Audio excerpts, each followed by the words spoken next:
Todos los días, a las 3 de la tarde, Belle Lawson llevaba a su pequeña hija a la esquina frente al Mercer Grand Hotel, colocaba una cesta de rosas en la acera y comenzaba a llamar suavemente a cada transeúnte.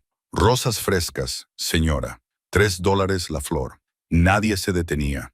Tenía 27 años. Llevaba el pelo recogido apresuradamente. Sus manos estaban endurecidas por las espinas. Su camisa, lavada tantas veces que se había descolorido, era pálida. Para los elegantes huéspedes que salían por las puertas giratorias chapadas en oro del Mercer Grand, no era más que una figura al borde de la calle, ni más ni menos. A su lado, Willa, de 5 años, con su cabello rubio enredado y sus ojos azules demasiado brillantes para un día como este, se agachaba y aplastaba los pétalos de rosa caídos contra su viejo vestido gastado, y luego, a veces, levantaba la vista y saludaba a los desconocidos con una sonrisa que nadie le devolvía. Pero había una cosa que nadie en esta calle sabía sobre la madre vendedora de flores. Todo el mundo la miraba como si fuera una heredera. Belle hablaba italiano como si hubiera nacido en Florencia. Su madre, Dorothy, una mujer de raíces italianas cuyas manos siempre desprendían aroma a albahaca, le había enseñado ese idioma desde que Belle era aún demasiado pequeña para leer una sola palabra en inglés. Canciones de cuna italianas, cuentos de hadas contados junto a la estufa, tardes en las que las dos cocinaban juntas, y Dorothy hablaba deliberadamente solo en italiano, para que su hija absorbiera cada sonido, cada sílaba. Pero Dorothy ya no estaba. El cáncer se la llevó el mismo mes en que Belle dio a luz a Willa, el mismo mes en que perdió todo lo que le quedaba en el mundo. Ahora solo quedaban Belle y Willa, sobreviviendo día a día. El dinero de la rosa es suficiente para un plato de pasta esta noche, pero no para el alquiler de este mes, y desde luego no para el abogado que necesitaba para la vista de custodia de la semana que viene. Ser invisible tiene sus ventajas. Cuando la gente no te ve, no tiene que medir lo que dice. Cuando te tratan como si fueras parte de la acera, hablan de cualquier cosa delante de ti sin pensarlo 2 veces. Y a las 5:47 de la tarde de ese martes, Belle oyó una frase en italiano que le heló la sangre. Quando aprea portiera. Cuando él abrió la puerta del coche, ella miró. 3 guardias de seguridad del hotel estaban cerca de la entrada, fumando y riendo, y el hombre del medio, Jericho Boss, el jefe de seguridad, terminó la frase y la remató con un gesto explosivo con ambas manos. Los otros 2 se rieron aún más fuerte. Ella miró el elegante coche negro aparcado junto al bordillo, el coche en el que todos los días, exactamente a las 6:00, se subía el propietario del Mercer Grand. Volvió a mirar a los 3 guardias, que hablaban en un idioma que creían que nadie en aquella concurrida multitud podría entender. Y Belle supo que alguien estaba a punto de morir. Bajó la mirada hacia Willa, que la miraba y le preguntaba, «Mamá, ¿qué pasa?» Luego miró el reloj que había sobre las puertas giratorias del hotel. 5:47. 13 minutos. Tenía 13 minutos para salvar a un hombre que nunca la había mirado. Y ella no era nadie. Solo una madre soltera que vendía flores en una esquina por la que todo el mundo pasaba cada día. Si has sentido que tu corazón ha empezado a latir más rápido, dale a me gusta para apoyar esta historia. Comparte este video con alguien que necesite recordar que, a veces, la voz más pequeña es la que transmite la mayor verdad. Y no olvides suscribirte para no perderte la siguiente parte, porque los próximos 13 minutos lo cambiarán todo. 5:48 de la tarde. Belle se colocó a Willa en la cadera, con la cesta de rosas balanceándose en el otro brazo, y se apresuró hacia el coche negro aparcado junto al bordillo. Su corazón latía tan fuerte que podía oírlo en sus oídos, cada latido como una cuenta atrás. El chofer del propietario del hotel estaba de pie junto al vehículo, un hombre de unos 50 años, con el pelo entrecano, postura erguida y vestido con un impecable traje negro. Porter, ella sabía su nombre porque había oído al personal del hotel llamarlo cientos de veces durante los meses que llevaba vendiendo flores en esa esquina. Era el tipo de hombre que cumplía con los horarios, hablaba poco y nunca miraba a nadie más tiempo del necesario, pero al menos no era uno de los 3 que acababan de hablar en italiano de matar a alguien. «Disculpe, señor», dijo Belle, más sin aliento de lo que pretendía. «Necesito decirle algo importante sobre este coche». Porter levantó la vista y sus ojos se deslizaron desde el rostro sonrojado de ella hasta la cesta de flores, al niño que llevaba en brazos y luego de nuevo a sus ojos. Belle había visto esa mirada 1000 veces, la mirada de alguien que la clasificaba en la categoría de irrelevante en su mente. ¿Qué necesita?, preguntó él. Ni fría ni cálida, el tipo de voz que la gente usa cuando habla con alguien a quien sabe que olvidará en 30 segundos. Este coche. Belle tragó saliva, tratando de ordenar sus palabras para no parecer una loca. Los guardias, la seguridad del hotel, estaban hablando de este coche. Están planeando algo peligroso. Porter frunció el ceño, pero no como cuando alguien está escuchando. Era el fruncido de un hombre que buscaba una salida educada a una conversación. Vendes flores, ¿verdad? Te veo en la esquina todos los días. Sí, pero no se trata de flores. Por favor, escúchame. Dijeron algo sobre un dispositivo que se activa cuando el propietario abre la puerta del coche, señora. Porter levantó una mano, con suavidad pero con firmeza. Estoy trabajando. El señor Ashford bajará en unos minutos y tengo que preparar el coche. Si tiene algún problema, puede hablar con la recepción, pero esto tiene que ver con su seguridad, con él. El portero ya se había dado la vuelta, con la mirada fija en la pantalla de su teléfono mientras revisaba sus mensajes. La conversación había terminado. No porque fuera cruel, ni porque no le importara, sino porque, a sus ojos, Belle era una madre vendedora de flores que decía cosas sin sentido, y él tenía un trabajo que hacer. Willa, todavía sentada en la cadera de su madre, le tendió una pequeña rosa a Porter y le saludó con la otra mano. «Hola, señor», dijo con una voz clara como el cristal. Porter se volvió y por primera vez su expresión se suavizó. Sonrió a Willa, la sonrisa que los adultos dedican a los niños cuando son adorables, pero no hay tiempo. «Hola, cariño», dijo. Luego volvió a mirar su teléfono. Podía sonreír a su hija y seguir sin escucharla. Podía ver a la niña y no ver a la madre temblando. Belle dio 2 pasos atrás, con el corazón encogido. Fracaso. La primera persona a la que había acudido no la había escuchado. Levantó la vista hacia la torre de cristal del Mercer Grand, donde, en algún lugar de la última planta, Kieran Ashford se preparaba para salir de su oficina. Sabía quién era, por supuesto que lo sabía. Todo el mundo en esta calle lo sabía. El jefe del Imperio Mercer, de 36 años, hecho a sí mismo desde la nada, con un rostro frío como si estuviera tallado en piedra, con un paso como si toda la ciudad fuera su piso. Belle lo había visto exactamente 2 veces en los 4 meses que llevaba vendiendo flores allí. Vendía flores aquí. La primera vez, él salió, mirando al frente, y pasó junto a ella como si fuera parte de la acera. La segunda vez, Willa le saludó con la mano y él ni siquiera miró hacia abajo. No era odio, ni desprecio, simplemente no la veía.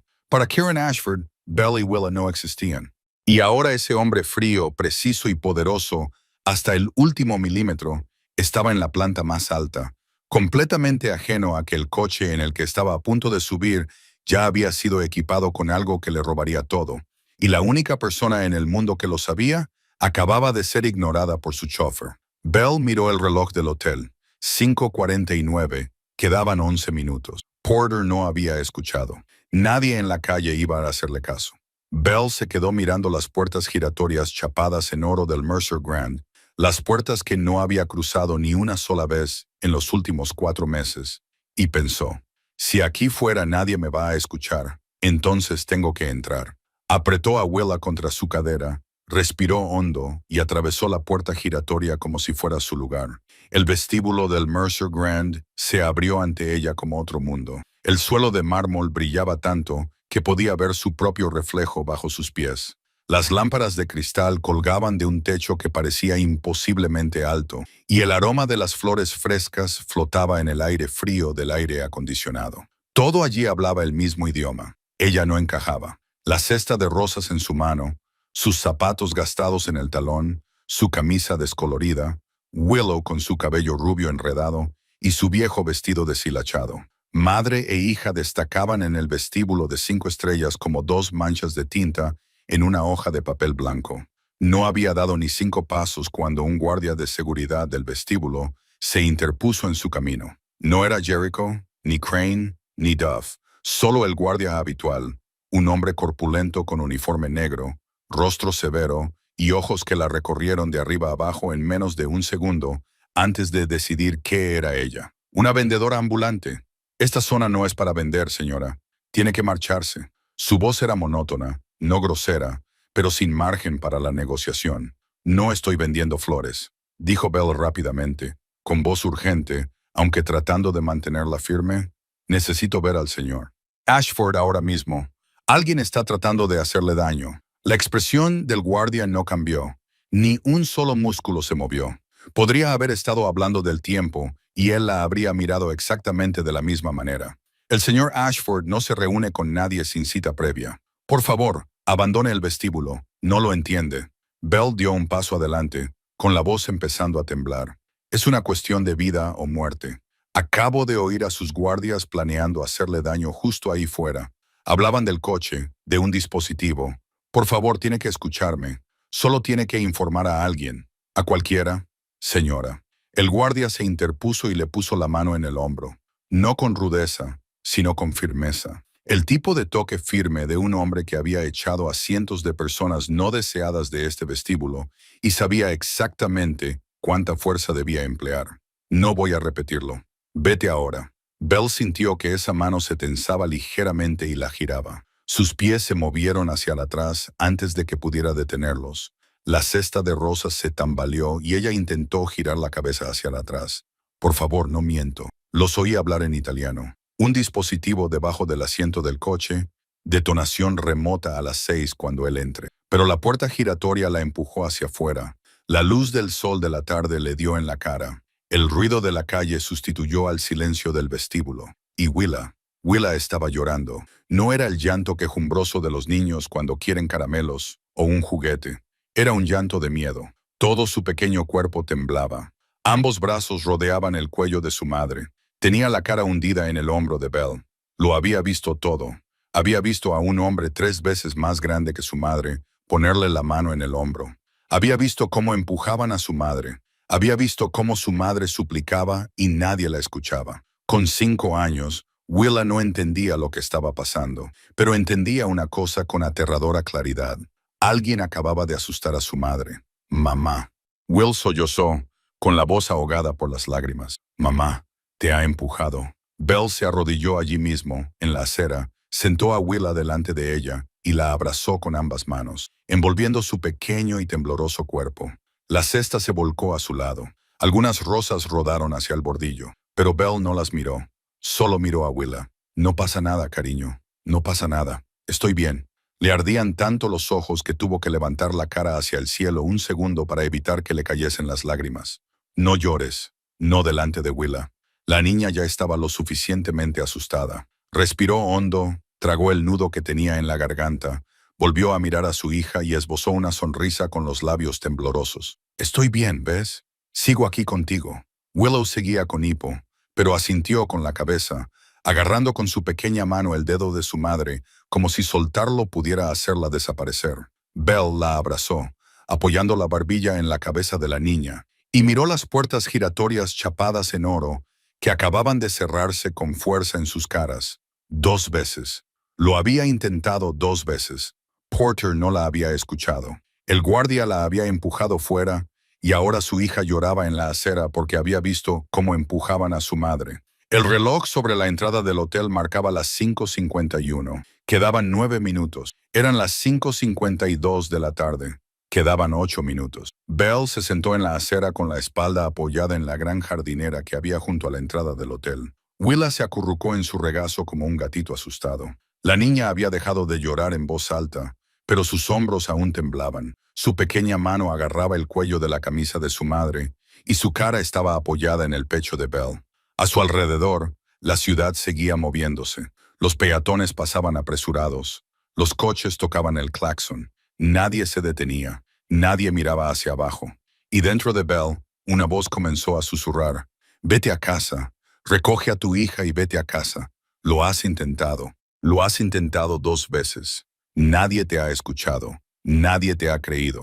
Solo eres una madre soltera que vende flores en una esquina. Y esto no es responsabilidad tuya. La voz era suave, como siempre lo es el miedo cuando quiere que te rindas. Le decía que tenía todo el derecho a quedarse allí, a recoger sus rosas, a llevar a Willa de vuelta a su estrecha habitación alquilada, a cocinar un plato de pasta, a acostar a su hija y a fingir que esa tarde nunca había sucedido. Nadie sabía lo que había oído. Nadie la culparía. Si ocurría algo terrible, no sería culpa suya. Sería culpa de los hombres que colocaron la bomba, de Jericho Voss y de los demás. Ella solo era una vendedora de flores. No le debía nada a nadie y su hija tenía miedo. Belle miró a Willa. Mechones del enredado cabello rubio de la niña estaban llenos de pétalos de rosa, aplastados de cuando había estado jugando en el suelo. Sus pestañas aún estaban húmedas. Sus labios estaban apretados de esa forma en que los niños aprietan los labios cuando intentan ser valientes, incluso cuando se están rompiendo por dentro. 5 años. Su hija solo tenía 5 años, y ella ya había visto cómo empujaban a su madre por la puerta. Llévala a casa, a un lugar seguro y cálido, donde nadie la empuje, nadie la mire como si fuera basura en la acera. Pero entonces, bajo el susurro del miedo, se alzó otra voz. No era la de Belle, ni la de Dorothy, la voz de su madre en italiano, cálida y clara, como si estuviera sentada a su lado, como si nunca se hubiera ido. Mal. Dorothy había dicho eso una tarde de invierno cuando Belle tenía 14 años, cuando vieron a un hombre gritando a su mujer en medio de una tienda de comestibles, y nadie a su alrededor dijo nada. Dorothy sí dijo algo. Una mujer menuda con un marcado acento italiano, de pie frente a un hombre que le doblaba en tamaño y diciendo, «No se trata así a nadie». Belle recordaba cómo había temblado aquel día. Recordaba haber tirado de la mano de su madre, suplicándole que se marcharan. Recordaba a Dorothy mirándola y diciendo aquellas palabras. El silencio ante lo incorrecto es complicidad. Belle volvió a mirar a Willa, y esta vez no solo vio a una niña asustada, vio a una niña observando a su madre, observándola para aprender, aprendiendo cómo responde su madre cuando el mundo la derriba, aprendiendo cómo se mantiene firme su madre cuando todo se pone en su contra, aprendiendo si su madre se levantará o se alejará. Si Belle llevara a Willa a casa ahora, ¿qué le estaría enseñando? Que cuando sabes que alguien está a punto de sufrir daño, puedes dar la espalda si nadie te escucha. Que tu propia comodidad importa más que la vida de otra persona. Que su madre es el tipo de mujer que se rinde después de 2 intentos. Dorothy no la había criado así, y ella no criaría a Willa así.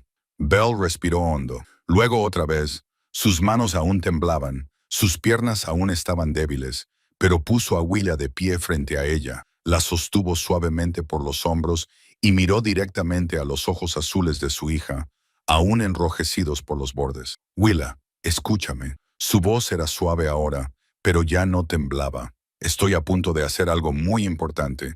Algunos adultos pueden levantar la voz. Puede que te dé un poco de miedo, pero necesito que seas valiente conmigo. ¿Puedes hacerlo?»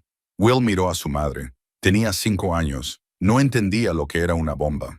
No entendía la conspiración ni la traición ni por qué habían echado a su madre de casa. Pero entendía que su madre la miraba con la mirada más seria que había visto nunca.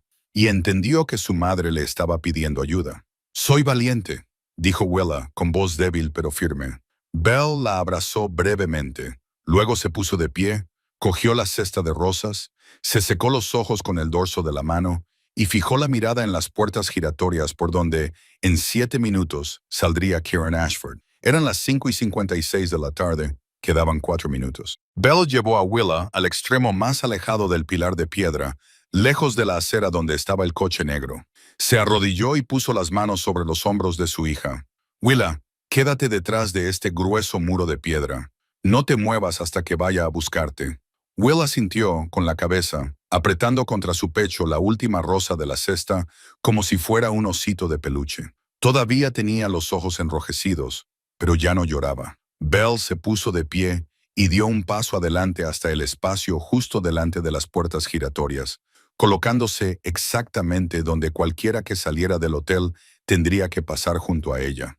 Su corazón latía tan violentamente que podía sentirlo en la garganta, en las sienes, en las yemas de los dedos. Vio a Porter de pie junto al coche negro, con la mano en la manija de la puerta, listo para abrirla. Vio el coche que sabía que tenía algo esperando debajo del asiento. Vio a Jericho Voss al otro lado de la calle, apoyado en una farola, con la mirada fija en la entrada del hotel. esperando. Crane estaba a unos pasos de Jericho, con las manos en los bolsillos, tan tranquilo como si estuviera esperando el autobús. Dove se entretenía en la esquina opuesta, fingiendo mirar su teléfono, 3 lobos en posición y la presa a punto de salir. Entonces, la puerta giratoria comenzó a girar. Kieran Ashford salió del Mercer Grand en el 556, precisamente a la hora que ella había estado observando durante 4 meses. Un traje gris carbón perfectamente entallado enmarcaba su figura alta y delgada. Sus zapatos negros lustrados se movían por la acera sin hacer ruido. Llevaba un teléfono pegado a la oreja. Su voz grave y fría discutía números que Belle no entendía. No miraba al cielo, no miraba a la calle, no miraba a nadie. Caminaba como una máquina, programado con un camino fijo desde la puerta hasta el coche. 13 pasos, ni más ni menos. Porter vio a su jefe e inmediatamente abrió la puerta del coche. «Señor Ashford», gritó Belle. Su voz se elevó por encima del ruido de la calle, más fuerte de lo que quería, más temblorosa de lo que quería, más desesperada de lo que quería. Kieran no giró la cabeza, no aminoró el paso. El teléfono permaneció pegado a su oído. Los 13 pasos se convirtieron en 10. «Señor Ashford, por favor, no se suba a ese coche». 9 pasos. 8. 7. Él siguió caminando, siguió hablando por teléfono, con la mirada al frente. Belle no existía, su voz no existía, su advertencia no existía. 6 pasos. 5. Porter se quedó junto a la puerta abierta, con una mano en la manilla y la otra haciendo un gesto respetuoso. 4 pasos más, y Kieran se inclinaría dentro del coche con una bomba debajo del asiento. Belle corrió. Ya no pensaba, no medía sus palabras, no calculaba cómo sonar creíble. Corrió directamente hacia él y cuando estaba a 2 pasos, se abalanzó y agarró la manga de la chaqueta del traje de Kieran Ashford. Él se detuvo, no porque la hubiera oído, sino porque algo le sujetaba el brazo. Kieran miró hacia abajo, una mano áspera, con las uñas cortas, un leve arañazo de una espina de rosa en el dedo índice, agarrando la tela de su chaqueta. Luego levantó la vista hacia el rostro de la mujer sin aliento que estaba frente a él. Sus ojos eran fríos como la escarcha matinal en el cristal. «Suéltame». 2 palabras, no muy fuertes. No era necesario. La voz de Kieran Ashford era de las que se volvían más peligrosas cuanto más tranquilas se volvían. Y en ese momento era casi un susurro. «Hay una bomba en el coche», dijo Belle, y oyó cómo se le quebraba la voz al pronunciar la última palabra. «Han colocado un artefacto debajo del asiento. Cuando abras la puerta y entres, lo detonarán». Kieran la observó durante un segundo más. Luego miró a Porter, al coche, y comenzó a darse la vuelta como para seguir caminando. No la creía. Por supuesto que no. Una vendedora de flores en la acera acababa de agarrarle de la manga y hablarle de bombas. En su mente, ella no era más que una loca, o peor aún, una estafadora. «Seguridad», dijo Kieran con calma, con la mirada ya puesta de nuevo en el vehículo, y un guardia se adelantó. Belle vio su rostro y la sangre de su cuerpo se heló por segunda vez esa tarde. Crane, el hombre que se había quedado fuera riendo cuando Jericho hizo el gesto de explosión con las manos. El hombre que había dicho casualmente, «Detonation a distanza», en italiano, como si estuviera pidiendo el almuerzo. Ahora caminaba hacia ella, con el rostro impasible, la mano ya extendida para apartarla. Si la tocaba, la arrastraría de nuevo a un lado, y esta vez no habría otra oportunidad. 3 pasos y Kieran estaría dentro del coche. Crane estaba a 2 metros de distancia, y Belle hizo lo único que le quedaba por hacer. Abrió la boca y habló en italiano. ¡Boom!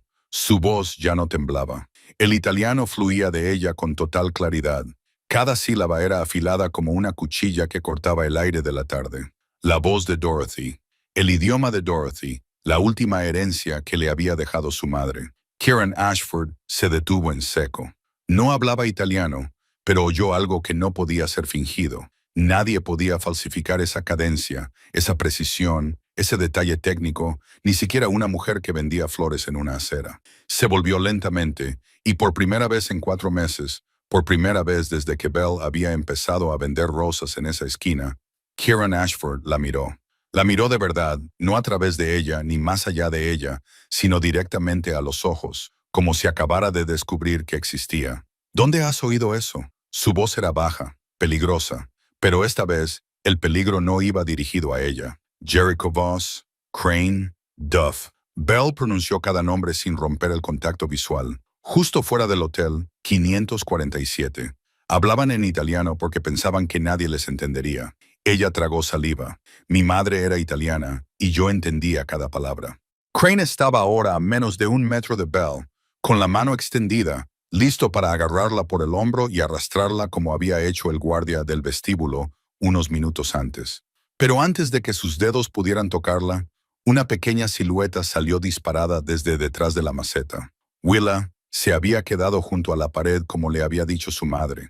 Había intentado quedarse quieta, había intentado ser valiente, pero vio al hombre corpulento acercándose a su madre. Vio su mano extendiéndose. Y en la mente de una niña de 5 años, el mundo es muy sencillo.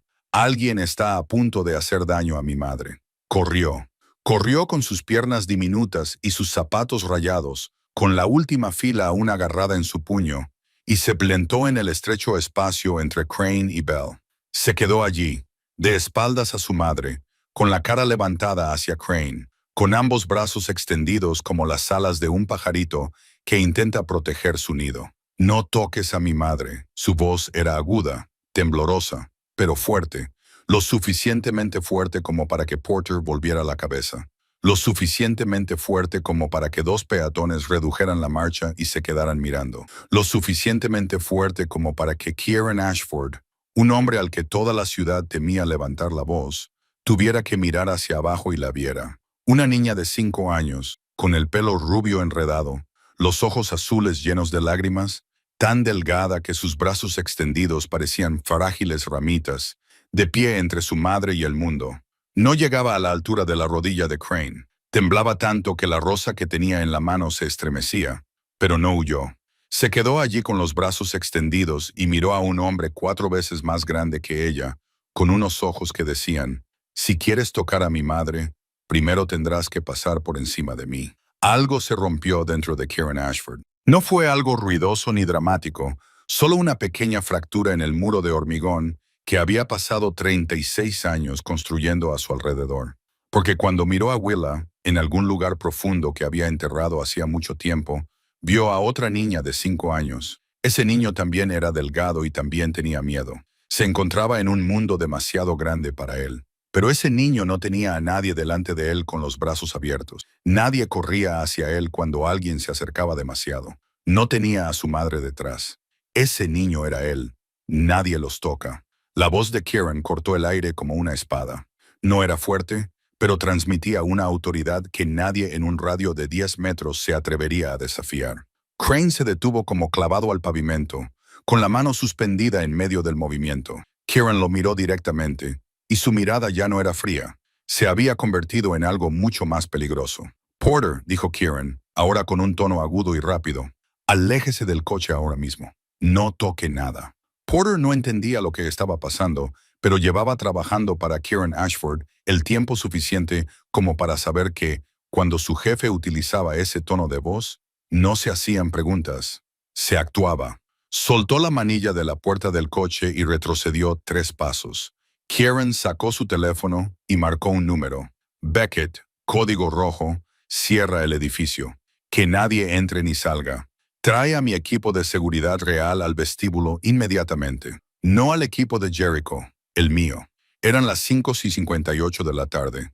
Quedaban 2 minutos. Todo sucedió muy rápido. Beckett Marrow apareció por las puertas del vestíbulo menos de 90 segundos después de la llamada. Tenía 33 años, era de complexión robusta y sus ojos recorrieron toda la escena en menos de 2 segundos. Detrás de él había 6 hombres vestidos con trajes negros. No era el equipo de Jericho, sino la unidad de seguridad privada que Kieran mantenía para situaciones que nunca creyó que sucederían hasta hoy. Jericho Voss lo vio todo desde el otro lado de la calle. Vio a Beckett, vio al equipo de seguridad salir en tropel, vio que Kieran seguía de pie en la acera, sin subir al coche, y que la mujer florecida estaba justo a su lado. Por un breve instante, los ojos de Jericho se cruzaron con los de Kieran a través del tráfico que fluía entre ellos, y Jericho lo entendió. Se dio la vuelta y echó a correr, con sus caros zapatos de cuero golpeando el pavimento, su abrigo ondeando detrás de él, y su mano metiéndose dentro de la chaqueta. Dio 6 pasos, pero el séptimo nunca tocó el suelo. 2 de los hombres de Beckett lo golpearon por ambos lados, uno agarrándolo por el hombro y el otro derribándolo con una zancadilla, y Jericho Bowes cayó con fuerza sobre la acera con un sonido ahogado en la garganta. Tenía la cara presionada contra el cemento, los brazos retorcidos a la espalda, y el objeto que había estado buscando se cayó de su chaqueta y rodó por la acera. Una pistola, el plan de respaldo. Al mismo tiempo, Crane, el hombre al que Kieran había mirado fijamente menos de un minuto antes, intentó mezclarse entre la multitud de peatones. Avanzó 3 metros antes de que 2 de los guardias de Beckett le bloquearan el paso. Duff, al otro lado de la calle, ni siquiera tuvo tiempo de bajar el teléfono. Levantó la vista, vio a 2 hombres vestidos de negro que se acercaban a él, y se quedó paralizado como un conejo ante los faros de un coche. En menos de 3 minutos, los 3 comerciantes estaban en el suelo, con las manos atadas y la cara contra la acera. Kieran volvió a sacar su teléfono. Llama a la policía. Equipo de explosivos. Diles que hay un artefacto explosivo en mi coche. Activación remota. Su voz no temblaba, no se elevaba. Estaba tranquila, de una forma que casi daba miedo. La calma de un hombre que había vivido toda su vida en un mundo donde la muerte no era una desconocida. Pero cuando terminó la llamada y miró hacia atrás, al elegante coche negro aparcado a menos de 4 pasos, apretó la mandíbula. 4 pasos. Si no hubiera sido por esa mujer, 4 pasos más y habría estado dentro. Y exactamente a las 6:00, cuando Jericho pulsara el botón, no habría quedado nada más que decir. El rugido de las sirenas de la policía atravesó el aire 10 minutos después. Luego más sirenas y más, hasta que toda la calle frente al Mercer Grand brilló con luces rojas y azules como en la noche de Navidad. El escuadrón antibombas llegó en vehículos blindados y con equipo de protección, acordonando 3 manzanas en todas direcciones. Al evacuar el hotel, cientos de personas salieron a la calle, presas del pánico, preguntando qué había pasado. Y en medio de ese mar de rostros, Belle estaba sentada en la acera, con la espalda apoyada en la pared. Willa se acurrucaba en su regazo. Alguien les había envuelto los hombros con una manta de emergencia. Belle no recordaba quién. Solo sabía que tenía los brazos alrededor de Willa y que todo su cuerpo temblaba incontrolablemente. El tipo de temblor que se produce cuando la adrenalina desaparece y el cuerpo se da cuenta de lo que acaba de sobrevivir. Willa ya no lloraba. Yacía tranquilamente contra su madre, con los ojos muy abiertos, la última rosa aún apretada en su mano, ahora aplastada. Entonces se acercó el comandante del escuadrón de bombas. Miró a Kieran, luego a Belle y volvió a mirar a Kieran. Señor, encontramos el dispositivo debajo del asiento trasero del pasajero. Radio de explosión de detonación remota. Miró a Willa, se tragó el resto de la frase y simplemente dijo: suficiente para destruir todo el vehículo y cualquier cosa en un radio de 3 metros. El dispositivo se está desmantelando de forma segura. Kieran no dijo nada. Se quedó allí de pie mirando el coche, el dispositivo que estaban manipulando, en silencio. Luego miró a la madre y a la hija en la acera, la floristería por la que había pasado cientos de veces sin verla, la niña de 5 años que había extendido los brazos para proteger a su madre frente a él. Kieran Ashford, un hombre que nunca se había rebajado ante nadie, se acercó y se sentó en la acera junto a Belle, en el suelo, con su traje gris carbón tocando el hormigón, con las rodillas a la altura de los ojos de ella. Por primera vez en su vida, estaba a la altura de los ojos de alguien a quien el mundo consideraría inferior a él. ¿Cómo te llamas?, le preguntó, con una voz más suave de lo que cualquiera que lo conociera hubiera creído posible. Biel, respondió ella, con la voz quebrada por el cansancio. Biel Lawson. Y esta es Willa. Will se movió en los brazos de su madre y levantó la cabeza. Tenía los ojos rojos y las pestañas pegadas por las lágrimas secas. Aún sostenía la rosa aplastada. Miró a Kieran, el hombre ante el que se había plantado unos minutos antes sin saber siquiera quién era. ¿Estás bien?, preguntó con voz débil y ronca. Kieran miró a la niña, de 5 años. Acababa de pasar por algo que habría sumido en el pánico a cualquier adulto. Todavía temblaba, todavía sostenía una rosa destrozada. Y lo primero que dijo no fue que tenía miedo o que quería irse a casa. Preguntó si él estaba bien. 36 años. 36 años llevaba Kieran vivo, con cientos de empleados, socios, Hombres que se autodenominaban leales. Ninguno de ellos le había hecho nunca esa pregunta con sinceridad, hasta que una niña de 5 años sentada en la acera con los ojos enrojecidos, lo miró y se la hizo. «Estoy bien», dijo Kieran, y había algo en su voz que al principio no reconoció. Era más suave, más sincera. «Estoy bien gracias a tu madre». La bomba era real. 2 minutos más y todo habría terminado. Una madre floreciente y su hija de 5 años acababan de salvar la vida del jefe mafioso más poderoso de la ciudad. Una niña pequeña había extendido los brazos para proteger a su madre frente a un hombre al que todo el mundo del Hampa temía. Dale a me gusta y suscríbete ahora, porque Kieran Ashford acaba de ver realmente a las 2 personas con las que se cruzaba todos los días, y su vida nunca volverá a ser la misma. 2 horas más tarde, Belle estaba sentada en la habitación más cara en la que había estado en su vida. El ático de Kieran Ashford en la planta 20. Las paredes de cristal se extendían desde el suelo hasta el techo, con vistas a todo el horizonte de la ciudad, mientras las luces se encendían una a una en la oscuridad. Sofás de cuero, una mesa de roble pulido, ni una mota de polvo, ni un solo arañazo. Todo era tan perfecto que parecía casi sin vida, y en un sofá que costaba más de 3 meses de su alquiler. Willow dormía acurrucada como un gatito, con la cabeza apoyada en un cojín de terciopelo y la rosa aplastada aún agarrada en la mano, incluso mientras dormía. Agotada, su pequeño cuerpo había soportado demasiado para una tarde que debería haber pasado aplanando pétalos en la acera y esperando a que su madre vendiera las últimas flores. Kieran se sentó frente a Belle, con la mesa de roble entre ellos. Beckett permaneció en silencio junto a la puerta. Unos minutos antes, Kieran había escuchado el informe preliminar de Beckett. Jericho Voss había confesado en cuanto la policía comenzó a interrogarlo. Parrish Graymont, el jefe mafioso rival que controlaba la zona este de la ciudad, había pagado $700,000 por el asesinato de Kieran. El plan llevaba 3 meses en marcha. Jericho había reclutado a Crane y Duff, ambos italoparlantes de Little Italy, y los 3 habían utilizado el italiano como idioma de trabajo, porque estaban seguros de que nadie del círculo de Kieran lo entendería. 3 meses. El hombre en quien Kieran más confiaba de su equipo de seguridad le había estado vendiendo al enemigo durante 3 meses, y él no lo sabía, pero eso no era lo que ocupaba su mente en ese momento. Miró a la mujer sentada frente a él. Se había deshecho a medias el moño que se había hecho apresuradamente. Tenía los ojos ligeramente hinchados. Sus manos aún temblaban, aunque intentaba ocultarlo entrelazando los dedos en su regazo. La camisa descolorida, los tacones gastados. Durante 4 meses había pasado junto a ella todos los días y no la había visto ni una sola vez. «Escuchaste una conspiración para matarme», dijo Kieran lentamente, sopesando cada palabra. «Entendiste lo que decían, y en lugar de llevar a tu hija a casa, a un lugar seguro, te quedaste. Intentaste avisar a mi chofer.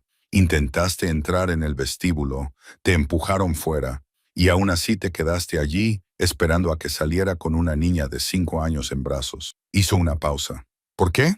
Boya bajó la mirada hacia sus manos. El silencio se prolongó durante unos segundos. Entonces levantó la vista y le miró a los ojos. Y lo que vio allí no fue cálculo, ni expectativa, ni ninguna de las emociones habituales que solía leer en los rostros de otras personas.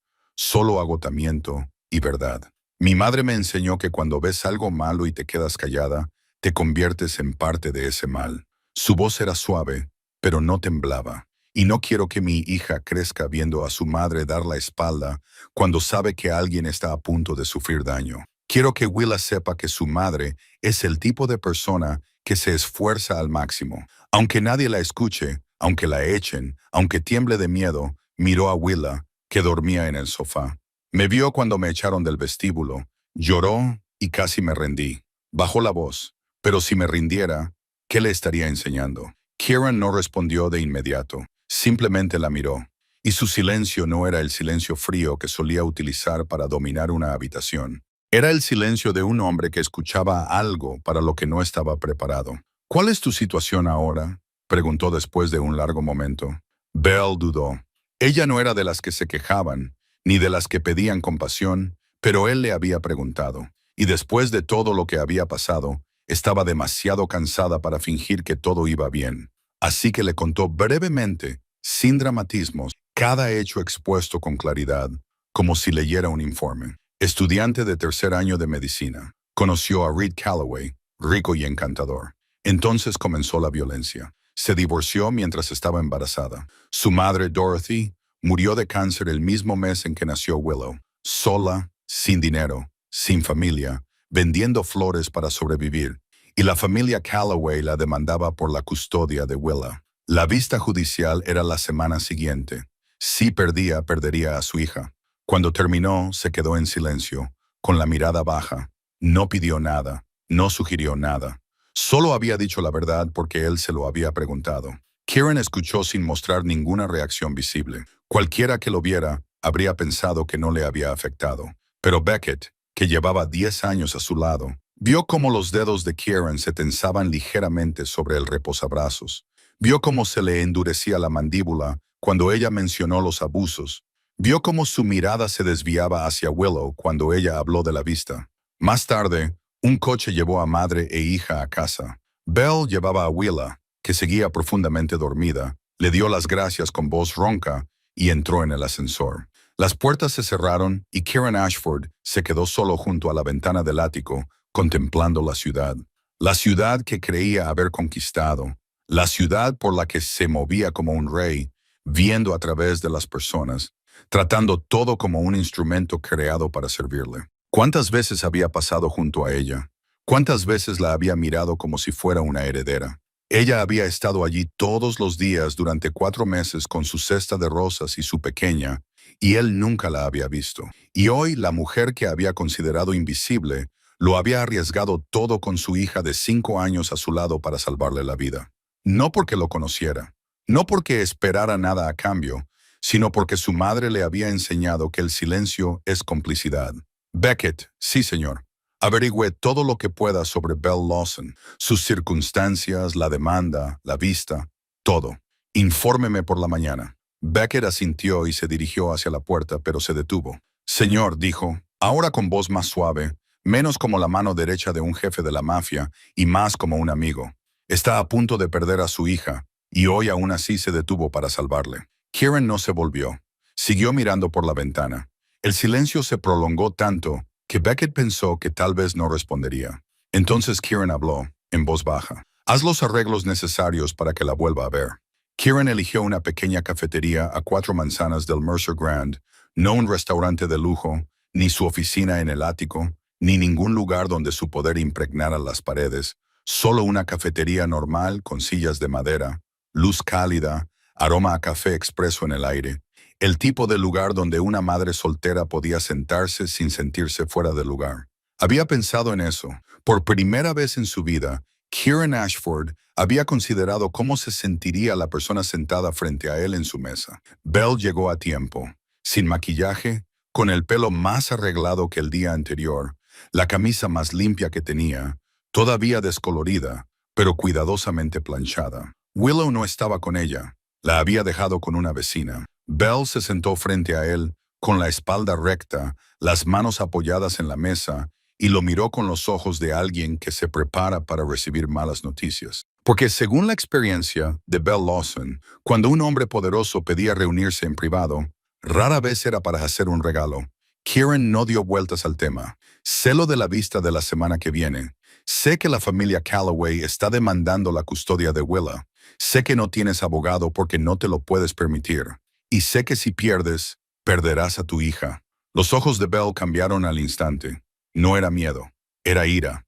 Una ira fría, la que había aprendido durante los años con Reed Calloway. El tipo de ira que se queda detrás de los ojos porque mostrarla se utilizaría en tu contra. Me investigaste. No es una pregunta. Sí, Kieran no lo negó. Le pedí a Beckett que investigara tus circunstancias. Yo no te pedí que lo hicieras. Lo sé. Y no te salvé para que pudieras hurgar en mi vida. Su voz se mantuvo tranquila, pero sus nudillos se habían puesto blancos debajo de la mesa, no solo por la ira, sino también por la humillación. Todo lo que había intentado soportar en silencio, lo que había intentado llevar sola, ahora estaba expuesto en un informe que le habían entregado esa mañana. Estudiante de medicina que abandonó los estudios, víctima de abusos, madre soltera a punto de perder a su hija, toda su vida reducida a una lista de puntos. No te salvé para que me lo devolvieras, dijo Belle, mirándole directamente a los ojos. Lo hice porque era lo correcto, y no necesito que me conviertas en un proyecto benéfico. No es eso lo que pretendo. Entonces, ¿qué pretendes? ¿Un abogado? ¿Un apartamento? ¿Una escuela mejor para Willa? Habló con el tono de alguien que ya había visto ese patrón antes. Reed Calloway también había empezado con regalos. Sí, todo eso, respondió Kieran con sencillez. El mejor abogado de la ciudad para tu audiencia. Un apartamento seguro en un buen barrio. La matrícula de Willa en cualquier colegio que elijas. Belle apretó los labios. Kieran la vio tragar saliva, parpadear más rápidamente. Vio la batalla que se libraba detrás de sus ojos porque una parte de ella, la madre que podría perder a su hija la semana que viene, quería decir que sí inmediatamente. Y otra parte, la mujer que una vez había estado controlada por el dinero y el poder de un hombre, le advertía que no cometiera ese error otra vez. ¿Por qué?, preguntó, con voz ahora más suave. Y por primera vez, él percibió en ella un cansancio real. No por el día de hoy, sino por los años. Porque me salvaste la vida. Y te dije que no lo hice para que me lo devolvieras. Kieran la interrumpió, con voz firme pero no dura. Precisamente por eso quiero ayudarte. Porque no pediste nada. Porque no esperabas nada. Porque eres el tipo de persona que lo arriesga todo para salvar a un desconocido y luego vuelve a casa a cocinar pasta para su hija como si nada hubiera pasado. Hizo una pausa. No necesitas que te trate como a un caso de caridad, pero sí necesitas no perder a Willa, y yo puedo ayudarte con eso. El silencio se instaló entre ellos. Brielle miró la taza de café que tenía delante, ahora fría. Sus dedos trazaron el tenue anillo de humedad a lo largo de la cerámica. Lentamente, como si estuviera sopesando cada gramo de orgullo que aún le quedaba contra cada gramo de miedo a que la semana que viene saliera del tribunal sin su hija a su lado. Finalmente, levantó la vista. Solo el abogado, dijo, con voz firme aunque sus ojos se habían humedecido. Solo necesito no perder a Willa. No necesito el apartamento. No necesito la escuela. Solo al abogado. Kieran asintió. De acuerdo. Pero después de que Belle se levantara, le diera las gracias y saliera de la cafetería, Kieran permaneció sentado. Miró la silla que ella había ocupado, el café que apenas había tocado, y supo que haría algo más que contratar a un abogado. No por deuda, no por cálculo, sino porque, por primera vez en 36 años, Kieran Ashford quería hacer algo bueno por alguien. Y ese sentimiento, el deseo de hacer lo correcto sin esperar nada a cambio, le resultaba tan desconocido que aún no sabía cómo llamarlo. A 15 manzanas al este del Mercer Grand, en una oficina en la 12ª planta de un edificio sin nombre en la fachada. Parrish Graymont estaba sentado detrás de su escritorio y escuchaba el informe de sus subordinados. Tenía 48 años, el pelo prematuramente canoso peinado hacia atrás, una cara estrecha con una mandíbula afilada, ojos gris pálido que nunca parpadeaban al recibir malas noticias. Era el tipo de hombre cuya ira no se encendía como el fuego, sino que se congelaba como el hielo. Y en ese momento estaba muy enfadado. Jericho ha sido arrestado. Crane y Duff también. Los tres están detenidos y Jericho ha confesado. El subordinado terminó de hablar y se quedó quieto, esperando una reacción. Parrish no dijo nada durante 30 segundos. 30 segundos que parecieron 30 minutos en aquella sala silenciosa. $700,000. 3 meses de preparación. Un plan que él había calificado de perfecto, reducido a cenizas por una variable que nadie había calculado. ¿Quién lo ha estropeado?, preguntó Parrish con voz monótona. Una mujer. Vende flores fuera del Mercer Grand. Escuchó a Jericho, Crane y Duff hablando en italiano y avisó a Ashford. Parrish frunció el ceño de forma apenas perceptible, pero su subordinado había aprendido a leer cada milímetro de ese rostro. Una vendedora de flores. Sí, 27 años, madre soltera, una hija de 5 años. Su madre era italiana, por lo que habla el idioma. De nuevo silencio. Entonces Parrish sonrió. No era una sonrisa agradable, sino fría, leve, que solo levantaba una esquina de su boca. La sonrisa de un hombre que acababa de encontrar algo interesante entre los escombros. Una madre vendedora de flores y una niña de 5 años, repitió lentamente, saboreando las palabras. Ashford gasta millones en seguridad. Se rodea de guardias y tecnología, y una vendedora ambulante de flores le salva la vida. Se recostó en su silla. Averigua todo sobre ella. Todo. Y averigua qué está haciendo Ashford por ella. 2 días después, el informe estaba sobre la mesa de Parrish. Belle Lawson, la mejor abogada de la ciudad, había aceptado representarla en el caso de custodia, con los honorarios cubiertos por Kieran Ashford. Ashford se había reunido con ella 2 veces desde el atentado. Parrish terminó de leer, dejó los papeles sobre la mesa y volvió a esbozar una sonrisa fría. La nueva debilidad de Ashford, dijo a la habitación vacía. En 10 años enfrentándose a Kieran, Parrish nunca había encontrado ninguna. Kieran no tenía familia, ni amante, ni amigos, nada a lo que Parrish pudiera recurrir para hacerle daño. Hasta ahora. No apuntes a Ashford, le dijo Parrish a su subordinado. Todavía no. Apunta a la floristería y al niño. Al mismo tiempo, a 15 manzanas al oeste, Kieran Ashford estaba sentado en una sala de conferencias en la planta 18 del Mercer Grand y desmantelando todo lo que tenía delante.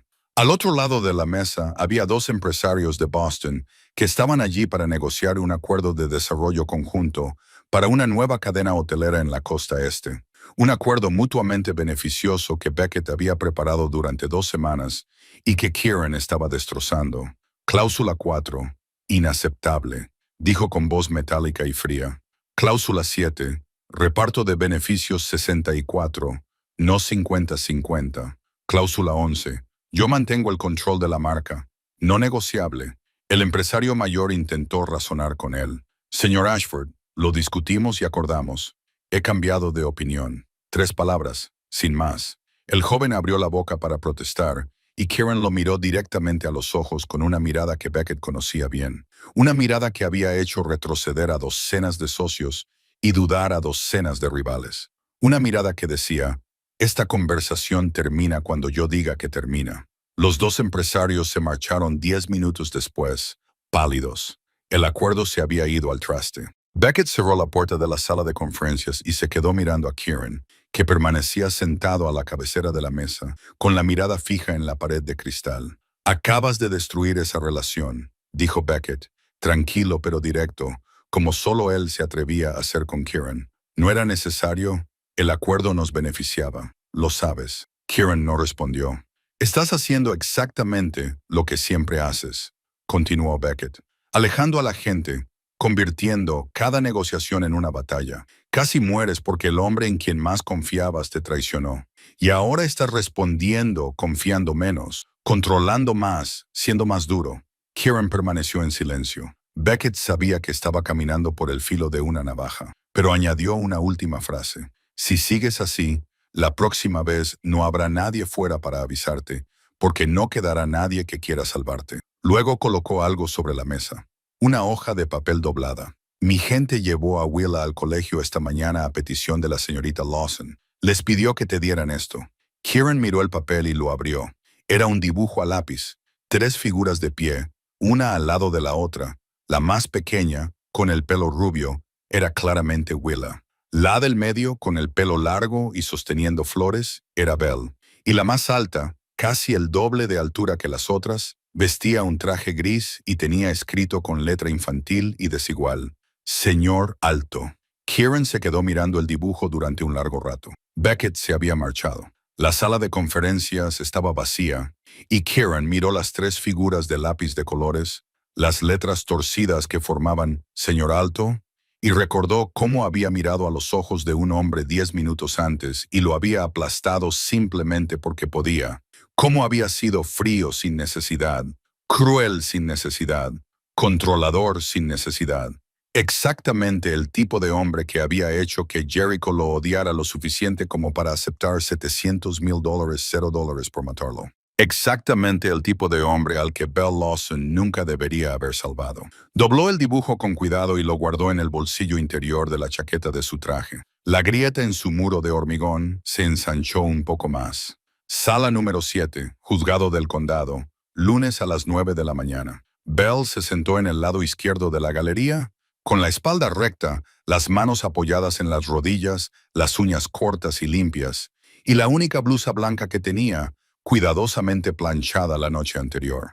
A su lado se sentaba Margaret Thornton, la abogada que Kieran había contratado, una mujer de 62 años con el pelo corto y plateado, una postura recta como una regla y la mirada firme de alguien que llevaba más de 30 años en los tribunales y nunca había pestañeado ante un oponente.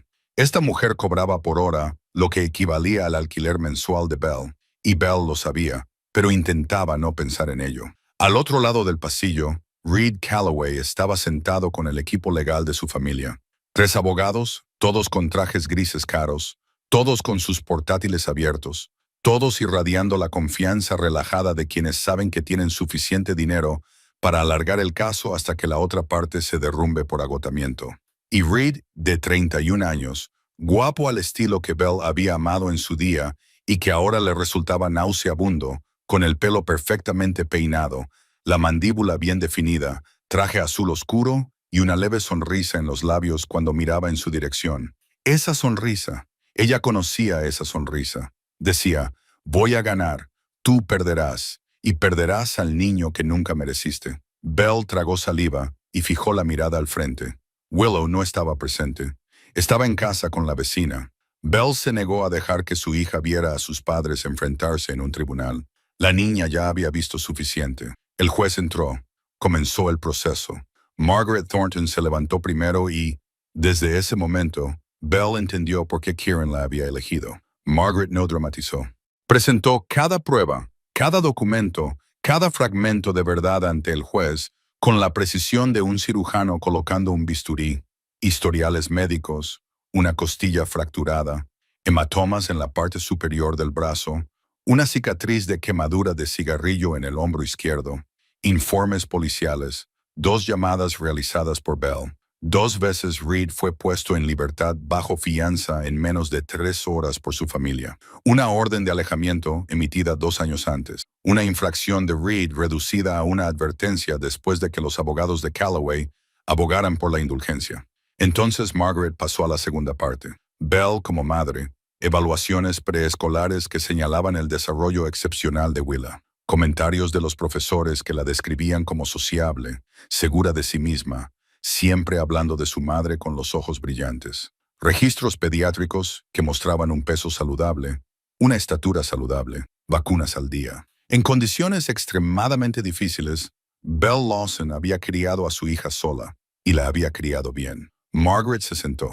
Al otro lado del pasillo, Reed seguía con la misma pequeña sonrisa. Entonces, el abogado principal de la familia Calloway se puso de pie, un hombre de unos 50 años, mandíbula cuadrada, voz grave, el tipo de abogado al que se le paga para convertir lo negro en blanco sin que nadie se dé cuenta de dónde se ha bifurcado el camino. Reconoció las pruebas de abuso, reconoció la orden de alejamiento, reconoció todos los hechos que Margaret había presentado con un tono de compasión arrepentida que sugería que nada de eso era realmente relevante. Luego pasó a lo que él llamó la verdadera preocupación de la familia Calloway, el entorno actual de la niña.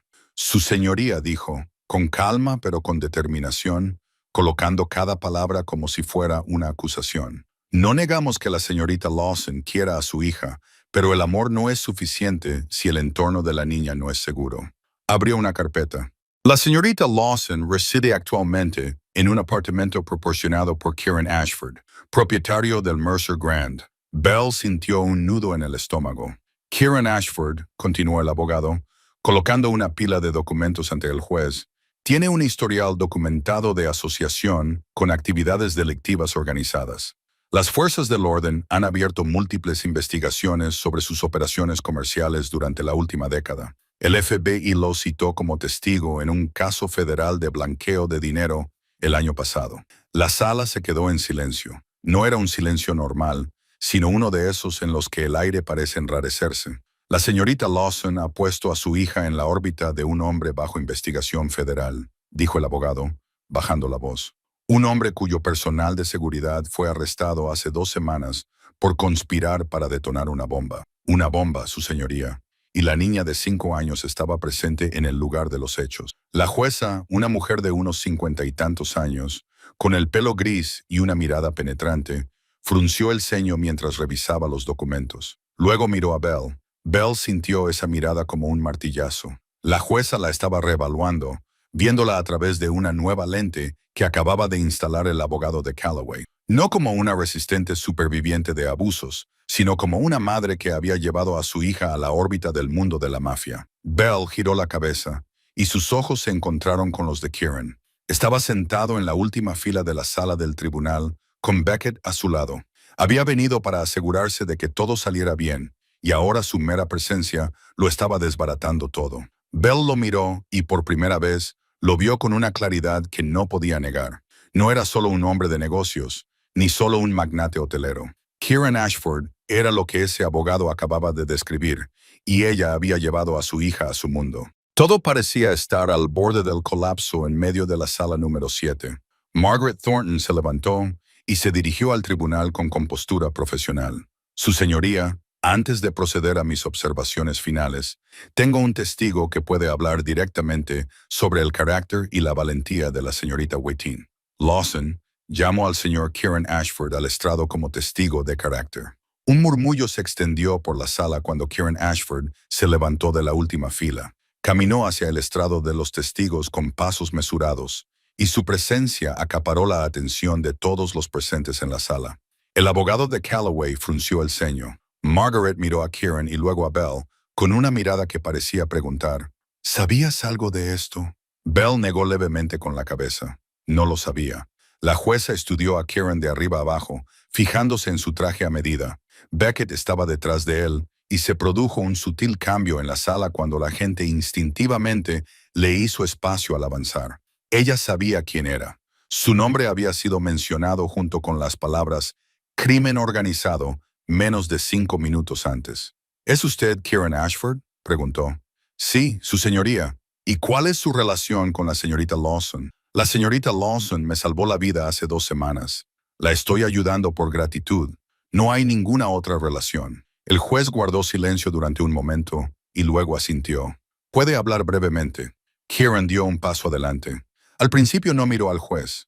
Miró directamente al abogado de Calloway, el hombre que acababa de utilizar su nombre como arma contra Bell.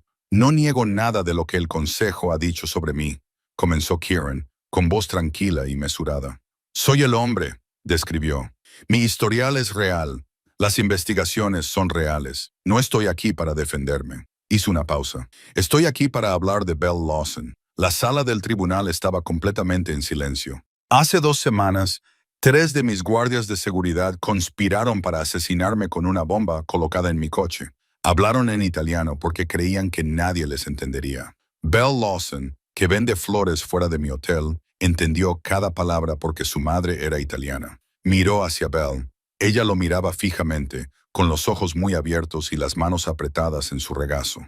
Podría haber llevado a su hija de 5 años a casa y fingir que no había oído nada. Nadie se habría enterado. Nadie la habría culpado. Era una desconocida para mí, una mujer a la que había pasado por delante todos los días sin verla. Bajó ligeramente la voz. En cambio, advirtió a mi chofer y éste la ignoró. Entró en el vestíbulo y la echaron. Su hija lloró porque vio cómo empujaban a su madre, y la señorita Lawson siguió sin marcharse. Esperó fuera, me agarró de la manga y repitió en italiano exacto lo que había oído para que yo la creyera. Se volvió hacia el juez. Esta mujer arriesgó su vida para salvar a un hombre que no conocía. No por dinero, ni por influencia, ni por recompensa, sino porque su madre le enseñó que el silencio ante las injusticias es complicidad. Dejó que eso calara. Eso es una brújula moral. El dinero no puede comprarlo, y ese es el tipo de que tiene la madre Willa Lawson. Miró al juez a los ojos. Contraté a un abogado para ella porque me salvó la vida y no podía permitírselo. Le proporcioné alojamiento porque estaba agradecido y podía hacerlo. No hay nada más allá de eso. Si mi ayuda la pone en desventaja en este tribunal, la retiraré inmediatamente, porque lo único que importa es que esa niña no se separe de la mejor madre que podría tener. Kieran dio un paso atrás. La sala permaneció en silencio. Entonces, Reed Calloway se levantó, sin calma. Se puso de pie de un salto, haciendo que la silla rozara con fuerza el suelo, con el rostro enrojecido y las manos apretadas. La sonrisa de satisfacción había desaparecido, sustituida por algo más primitivo. algo que Bell reconoció al instante porque lo había visto demasiadas veces a puerta cerrada. Rabia incontrolada. «Esto es ridículo», espetó Reed. «Arrastra a mi hija a vender flores en la calle, vive a costa de un jefe mafioso, y este tribunal se sienta aquí a escuchar a una delincuente contar una historia sentimental». El abogado de Calloway se acercó para hacerle sentarse. Reed apartó el brazo bruscamente. «Willa es mi hija», gritó, con la mirada fija en Bell. «Mi hija, y la está convirtiendo en un estanque para sacar dinero al señor Calloway». El juez intervino con brusquedad. «Siéntese». Reed no se sentó. «Ella siempre ha sido así, siempre haciendo de víctima, siempre manipulando. Ella, señor Calloway». La voz del juez sonó como un martillo. «Siéntese inmediatamente o anotaré este comportamiento en el acta». Reed se quedó allí, respirando con dificultad, con la cara roja y los puños apretados, y toda la sala vio exactamente quién era. No se necesitaban expedientes médicos, ni informes policiales, ni órdenes de alejamiento. 30 segundos de furia visible ante el tribunal y meses de estrategia cuidadosamente construida se desmoronaron. La jueza observó cómo Reed finalmente se sentaba, cómo el abogado de Calloway intentaba recuperar la compostura. Luego miró a Bell, que permanecía erguida, en silencio, con los ojos húmedos pero sin llorar. La jueza había visto suficiente. 45 minutos más tarde, se dictó la sentencia. A Bell Lawson se le concedió la custodia total de Willa. Bell apenas recordaba haber salido de la sala del tribunal al pasillo. Solo sabía que estaba de pie contra la pared del pasillo y que lloraba, no con lágrimas silenciosas, profundos sollozos que había reprimido durante 4 meses vendiendo rosas, durante 2 años sobreviviendo sola desde el día en que Dorothy había muerto. Lloraba de alivio por la liberación del miedo, porque alguien finalmente se había levantado y había dicho que era una buena madre, y que quien había decidido había escuchado. Entonces se abrió la puerta de la sala de espera. La vecina salió con Willa. En cuanto Willa vio a su madre, soltó la mano y echó a correr. Corrió con sus piernecitas por el suelo del juzgado, con su pelo rubio volando directamente hacia los brazos de Bell. «Mamá, ¿estás llorando?» «Estoy llorando porque estoy feliz, cariño». Willa rodeó con sus brazos el cuello de su madre, apoyó la cara en el hombro de Bell y susurró: «¿Podemos irnos a casa ahora?». 3 días después de la audiencia, Bell yacía despierta en la cama del apartamento que Kieran le había proporcionado, mirando al techo mientras 4 palabras daban vueltas en su mente sin piedad. Actividad del crimen organizado. Había intentado ignorarlas, convencerse de que solo eran tácticas del abogado de Calloway, que en un tribunal se podía decir cualquier cosa. Pero recordaba cómo se había fruncido el ceño del juez al oír la frase, cómo había cambiado el ambiente, cómo incluso Margaret Thornton, de 62 años y sin pestañear en 3 décadas, había apretado el bolígrafo con un poco más de fuerza. Esas reacciones no eran teatro, eran reconocimiento. Esa noche, después de que Willa se durmiera, Bell se sentó a la pequeña mesa de la cocina, abrió el viejo portátil que había conservado de la universidad y empezó a buscar a Kieran Ashford. Los resultados inundaron la pantalla. No eran perfiles elogiosos de un empresario que se había hecho a sí mismo, sino artículos de investigación, registros públicos, nombres y números que tuvo que leer 2 veces antes de que le parecieran reales. Mercer Grand no era solo una cadena hotelera. Se describía como la fachada legítima de un imperio clandestino que controlaba el sector inmobiliario, los juegos de azar, los préstamos privados y lo que los periodistas resumían como operaciones ilícitas.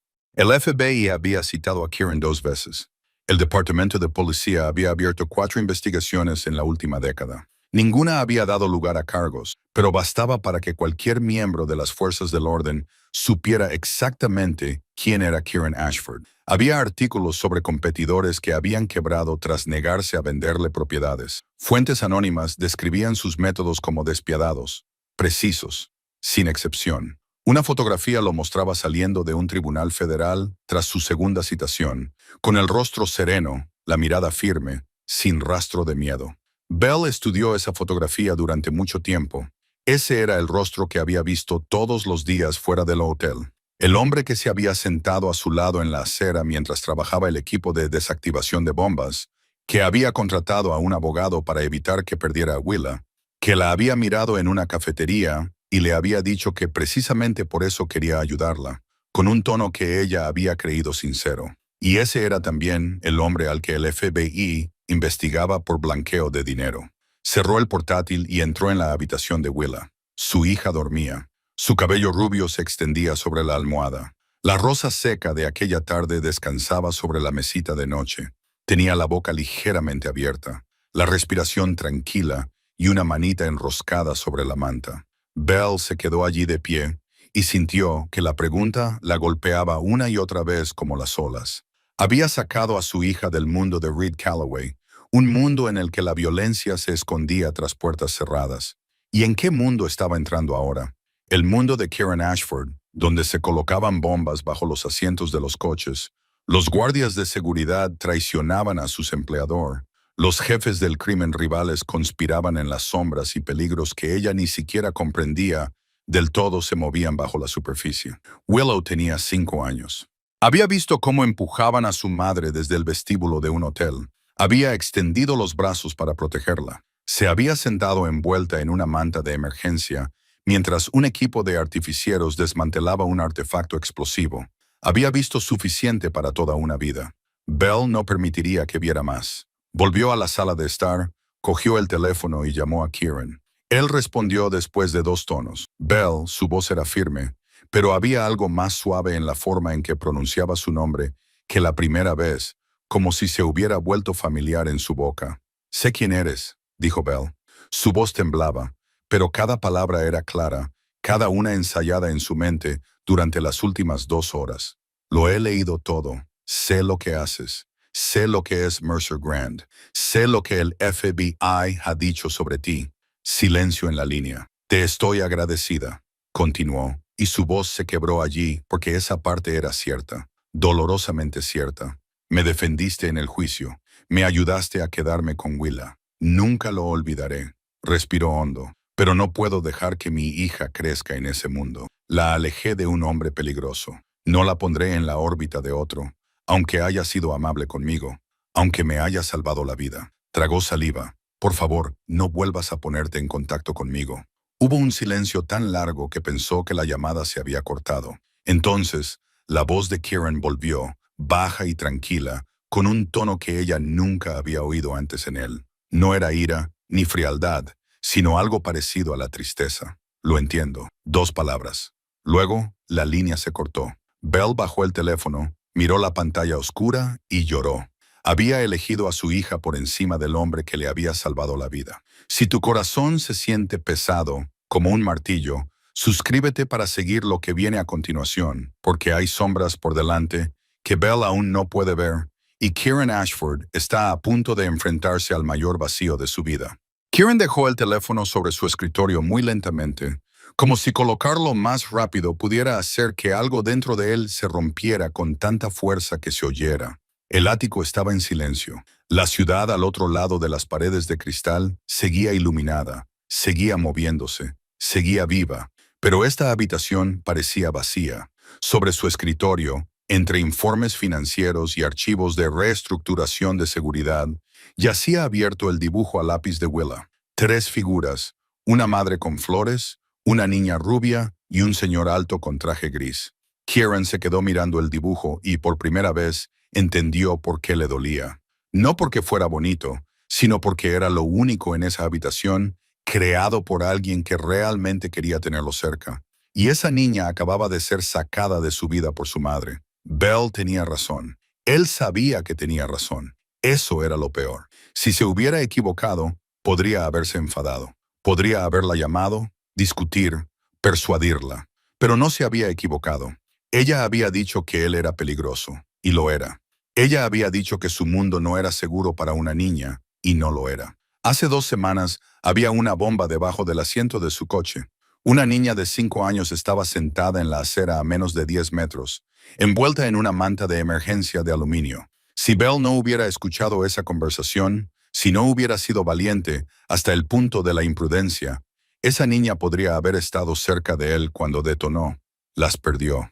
No por culpa de Parrish Graymon, ni por culpa de Jericho Voss, ni por culpa de sus enemigos, sino por su propia culpa, porque durante 10 años había construido un imperio basado en el miedo y la precisión. porque se había convertido en el tipo de hombre que una buena madre debe evitar para proteger a su hijo, porque era exactamente lo que siempre se había enorgullecido de ser, peligroso. Y ahora ese peligro había alejado a las dos únicas personas que le habían hecho sentir remotamente humano. Beckett llamó a la puerta en algún momento, aunque Kieran no se había dado cuenta. Entró y vio a Kieran de pie junto a la ventana, el teléfono sobre la mesa y el dibujo de Willa todavía abierto. Beckett no necesitó preguntar qué había pasado. Lo podía leer en la postura de Kieran, en la ligera caída de sus hombros, en la forma en que sus manos colgaban a los lados en lugar de estar apretadas como solían estarlo. ¿Estás bien?, preguntó Beckett en voz baja. Kieran no se volvió. El silencio se extendió entre ellos. Entonces habló, con una voz más baja de lo que Beckett había oído nunca. No, una palabra. Oso.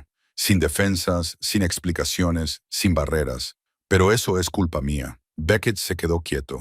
No le dio ningún consejo. No era momento para estrategias. Se trataba de Kieran Ashford. Por primera vez en su vida, se enfrentaba a las consecuencias de ser quien era, sin un enemigo al que culpar, sin un problema que resolver con dinero o fuerza. Solo la verdad. Era una amenaza para las personas que le importaban, y ella había hecho bien en marcharse. Al mismo tiempo, a 7 manzanas de distancia, en el apartamento que Kieran le había proporcionado y que Belle sabía que pronto tendría que abandonar, se sentó junto a la cama de Willa. La niña llevaba horas dormida, respirando suavemente. Tenía un brazo envuelto alrededor de la rosa seca.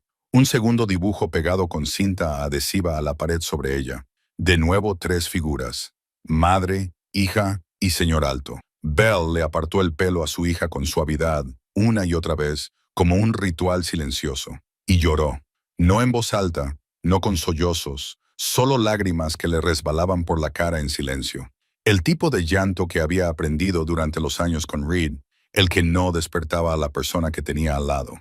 Había hecho lo correcto. Sabía que había hecho lo correcto. Pero lo correcto no significaba indoloro. Y esa noche, en lados opuestos de la ciudad, 2 personas yacían despiertas, mirando fijamente el espacio que el otro había dejado atrás, comprendiendo que algunas pérdidas no provienen de enemigos en la oscuridad, sino de las verdades que llevamos dentro de nosotros mismos. Una semana después de su última llamada con Kieran, Belle llevó a Willa por la estrecha escalera hasta el 3er piso del viejo edificio de apartamentos al que acababa de mudarse. Había dejado el lugar que Kieran le había proporcionado y había encontrado algo más pequeño y barato, pagado con el dinero que había ahorrado vendiendo flores. No era espacioso, no era bonito, pero era suyo. Nadie podría utilizarlo en su contra en un tribunal. Willa subió los últimos escalones, respirando con dificultad, y luego se echó a reír. «Mamá, nuestra nueva casa está muy alta». Belle sonrió, abrió la puerta y dio un paso adelante. Entonces miró hacia abajo. En el centro del felpudo había una rosa, negra, no de un rojo intenso confundido con negro, verdaderamente negra, teñida o tratada a propósito, un tono que la naturaleza no crea por sí sola. Junto a ella había un trozo de papel blanco doblado. Belle se agachó para recogerlo, con la mano temblando antes de que pudiera evitarlo. Lo desdobló. Letras impresas, limpias, impersonales. Deberías limitarte a vender flores y dejar de entrometerte en asuntos que no te incumben. No había firma, no hacía falta. Belle se quedó allí con el papel en la mano, la rosa negra a sus pies, y sintió que el mundo se reducía a un solo punto. Alguien sabía dónde vivía. Alguien sabía que se había mudado. Alguien se había parado frente a la puerta donde su hija dormía todas las noches y había dejado una amenaza con la misma naturalidad con la que se deja una invitación. «Mamá, la flor es muy bonita», dijo Will, extendiendo la mano hacia la rosa negra. Belle la cogió primero, la tiró a la basura, levantó a Willa en brazos y entró en casa. Cerró la puerta con llave, echó el cerrojo, puso la cadena y corrió las cortinas. Luego se deslizó hasta sentarse en el suelo, con la espalda apoyada contra la puerta cerrada, Willa en su regazo, tratando de ralentizar su respiración, que se había vuelto superficial y rápida. Will la miró con los ojos muy abiertos. «Mamá, ¿qué pasa?» «Nada, cariño. Mamá solo está un poco cansada». Mintió con una sonrisa que sabía que no era convincente, pero los niños de 5 años creen a sus madres porque quieren creerlas. Esa noche, Belle no durmió. Se acostó junto a Willa, con los ojos abiertos, escuchando cada sonido del edificio. Los pasos en el pasillo la hacían contener la respiración. El portazo de una puerta en la planta baja le aceleraba el corazón. El motor de un coche que pasaba por la calle la hacía sentarse y mirar a través de la rendija de las cortinas. Alguien sabía dónde vivía y ella estaba completamente sola. Al día siguiente, volvió a llevar a Willa a la esquina a vender rosas. No porque quisiera, sino porque si no vendía flores ese día, no habría comida para cenar. La vida no le concedió el lujo de tener miedo durante mucho tiempo. Sin embargo, desde el momento en que dejó la cesta en el suelo, sus ojos no dejaron de moverse. Izquierda, derecha, cada coche aparcado, cada transeúnte. Y entonces lo vio. Un coche negro con cristales tintados aparcado a unos 50 metros al otro lado de la calle. El motor en marcha, nadie saliendo, solo esperando. Se dijo a sí misma que podría ser una coincidencia, alguien esperando a alguien. Pero cuando cambió la cesta a otra esquina, el coche avanzó lentamente, manteniendo la misma distancia. Mamá, ¿por qué no dejas de mirar a tu alrededor?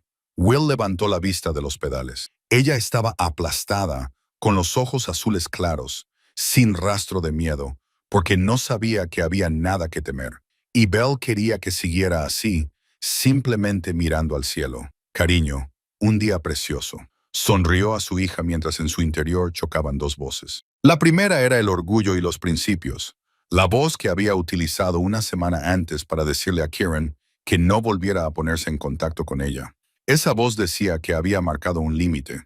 No podía llamarle ahora. No podía volver corriendo en busca de ayuda al mismo hombre del que se había alejado. No podía convertirse en el tipo de mujer que solo recordaba a un hombre poderoso cuando necesitaba protección. La segunda voz era el instinto maternal que no requería lógica, orgullo ni principios. Solo sabía esto. Su hija estaba sentada en la acera pisando los pedales con fuerza, mientras un coche negro observaba desde el otro lado de la calle. Llámalo. Llámalo ahora. Protege a tu hija a cualquier precio.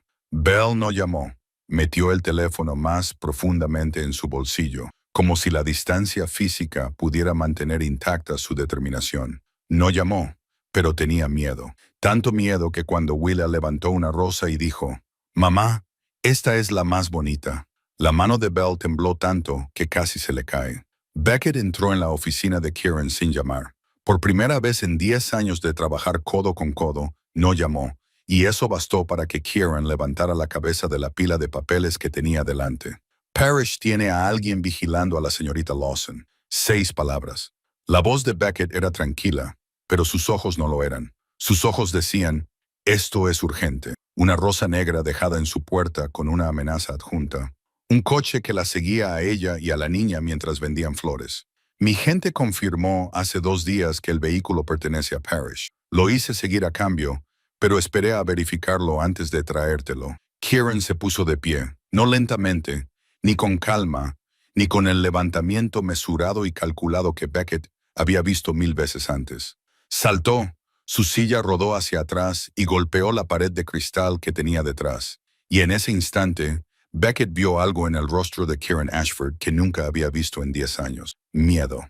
No miedo por sí mismo. Kieran nunca había temido por sí mismo, ni siquiera cuando había una bomba debajo del asiento de su coche. Era miedo por 2 personas a las que ya no tenía derecho a proteger porque ella le había dicho que se mantuviera alejado. Mi coche ahora. Kieran no fue primero al edificio de Belle, fue a Parrish, el edificio sin nombre a 15 manzanas al este, en la planta 12, un lugar que Kieran conocía bien, pero en el que nunca había entrado hasta esa noche. Fue solo. Beckett se opuso. Kieran no le hizo caso.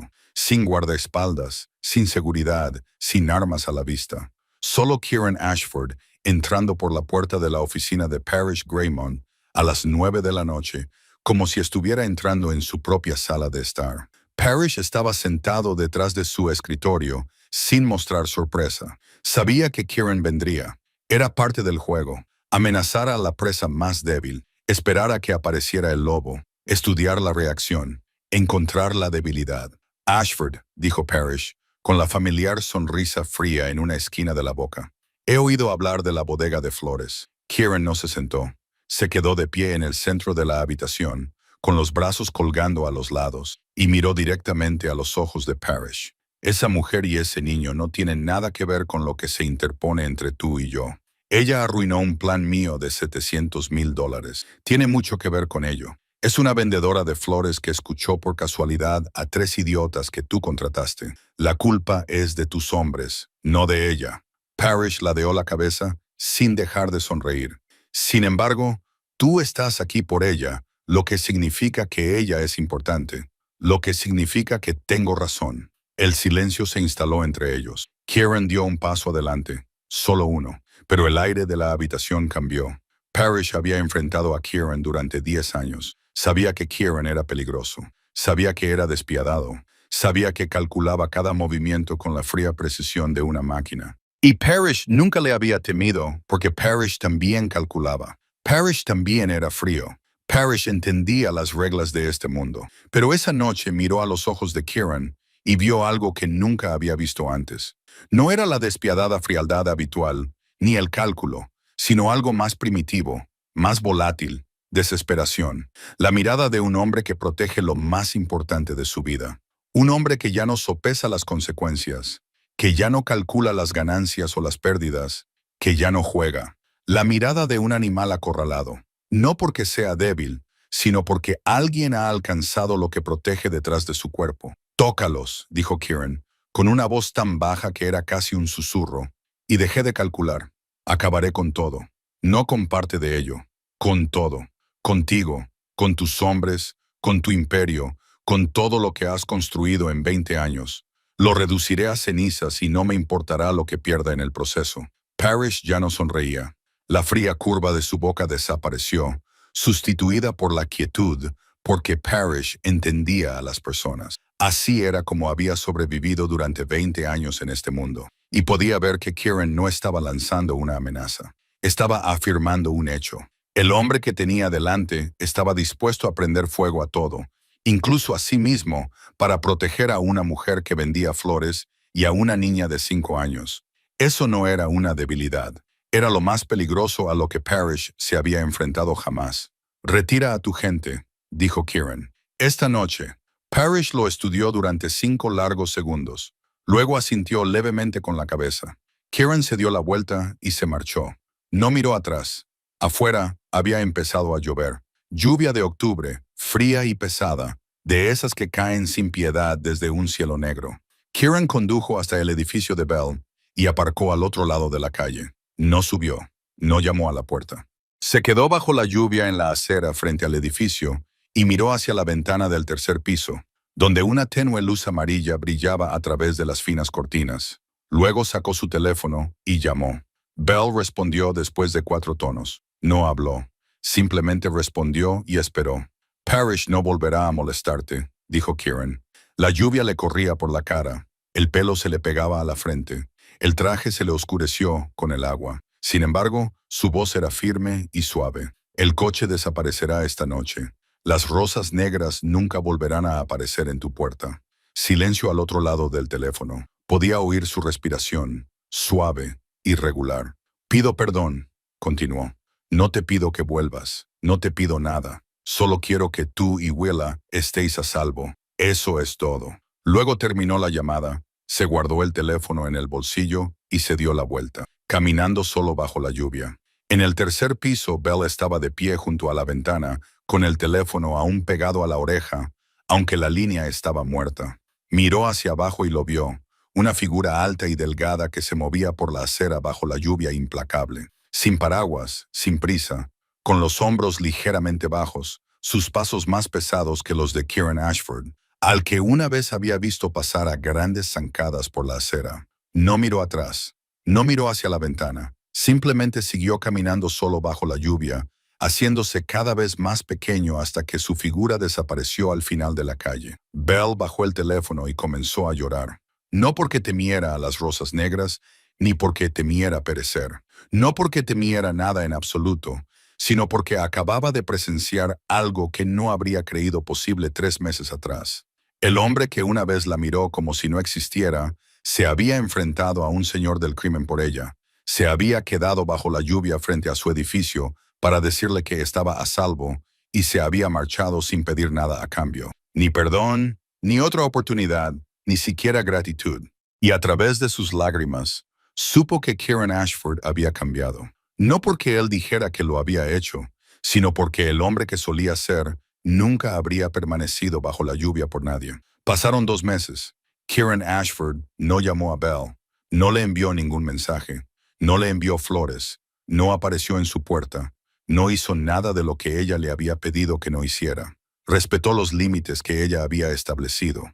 Aunque cada día esos límites le dolían un poco más, Kieran no se quedó quieto. Simplemente redirigió la energía que habría utilizado para llamarla a otra cosa.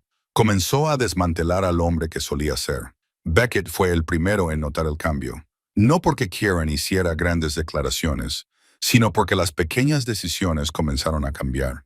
En primer lugar, Kieran cerró las 3 ramas más ilegales de su imperio: las operaciones de préstamos usureros, las apuestas clandestinas y la división que Beckett siempre había denominado servicios especiales, en un tono que dejaba claro su significado sin necesidad de explicaciones. Esas 3 divisiones generaban millones de dólares cada año. Kieran las cerró en 6 semanas. No las vendió, no las transfirió, las cerró. Su equipo financiero pensó que había perdido la cabeza. Beckett no. Beckett recordó el dibujo a lápiz doblado en el bolsillo de la chaqueta de su jefe y lo entendió. En su lugar, Kieran invirtió dinero en propiedades inmobiliarias legítimas, hoteles, restaurantes y empresas que no producirían más que licencias limpias y registros fiscales si el FBI llamaba a su puerta. Contrató a auditores independientes para que revisaran cada rincón de sus finanzas. Se reunió con abogados para trazar un camino hacia la legalización total. Fue lento, fue doloroso, era caro. Lo hizo de todos modos. Y, en silencio, sin que Bella lo supiera, hizo 2 cosas más. Le pidió a Beckett que contratara a una empresa de seguridad privada con licencia y sin vínculos con él para vigilar el barrio donde vivía Belle, no para seguirla, solo para asegurarse de que ningún coche negro volviera a merodear por allí.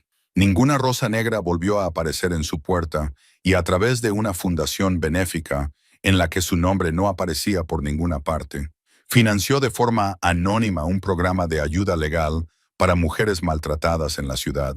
No porque Belle lo necesitara ya, sino porque pensó en todas las demás Belle que tal vez no tuvieran a alguien que viera una manga y les advirtiera a tiempo. No hizo estas cosas con la esperanza de que ella regresara. Las hizo porque ella le había mostrado al hombre en el que quería convertirse. Y se debía a sí mismo convertirse en ese hombre, estuviera ella a su lado o no. 7 manzanas al oeste, Belle tampoco se quedaba quieta. No esperaba a que nadie la rescatara. Nunca había sido ese tipo de mujer. 2 semanas después de la noche de lluvia, entró en el centro comunitario del barrio y se inscribió como voluntaria. Comenzó a enseñar italiano a los niños del lugar todos los sábados por la tarde de forma gratuita.